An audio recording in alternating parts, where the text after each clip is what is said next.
prospects, sharing their stories on and off the field. It's something I call draft stories. And today, I want to talk about Bradley Chubb. He's the most talked about defensive name in this year's draft, but not long ago, he wasn't even the most talked about Chubb.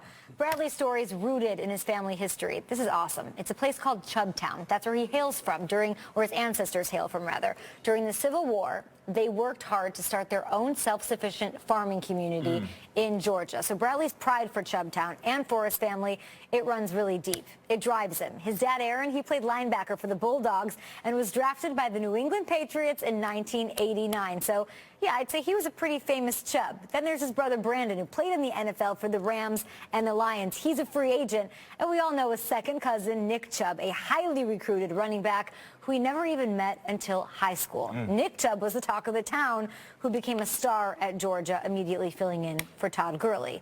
What about Bradley Chubb? What's going on with Bradley Chubb?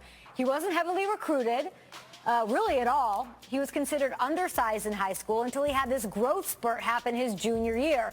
Those Chubb genes kicked in, and boom, you have yourself 220 pounds of personality. He got some offers, just a few, just a couple, and he ended up at NC State. He put on some more weight, up to about 270, worked relentlessly, and now he's a potential top 5 pick. You guys, he had 10 sacks, 23 tackles for loss. He was awarded the Bronco Nagurski Trophy in 2017.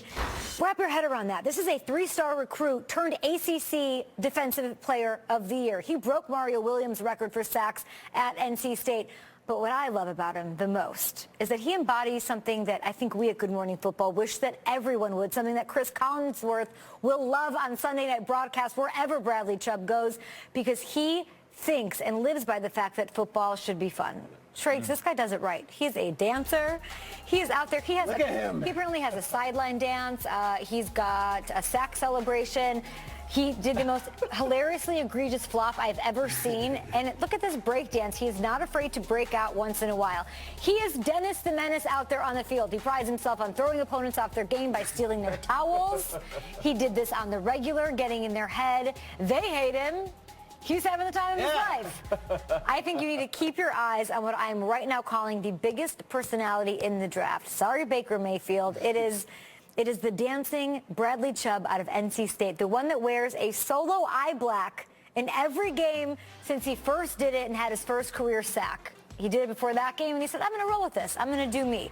This is the guy who's going to make me laugh and terrorize running backs and quarterbacks from the jump, day one. I love it. Nice. I love it. And he might go as high as number 2 overall of the Giants. Yeah. I mean, this guy is being viewed in the Myles Garrett conversation, where it's Bradley Chubb is your best defensive player in this draft, and there's everybody else, which is a huge compliment. And you're right, 3-star recruit, not hotly recruited, and maybe not the most famous Chubb during his college career, but now everyone is aware of him, and teams are loving him when he comes in for visits. It's cool that he has the chip on the shoulder, but he's also fun. Yeah, and I love that. Huge personality. Usually in the NFL, it's wide receivers who are the divas and the loudmouths. You have a few quarterbacks that, steal your attention. And then there's some DBs, but defensive linemen, they play such a tough position. Every day is such a battle, such a war, that they don't have that personality that can spill over on the field.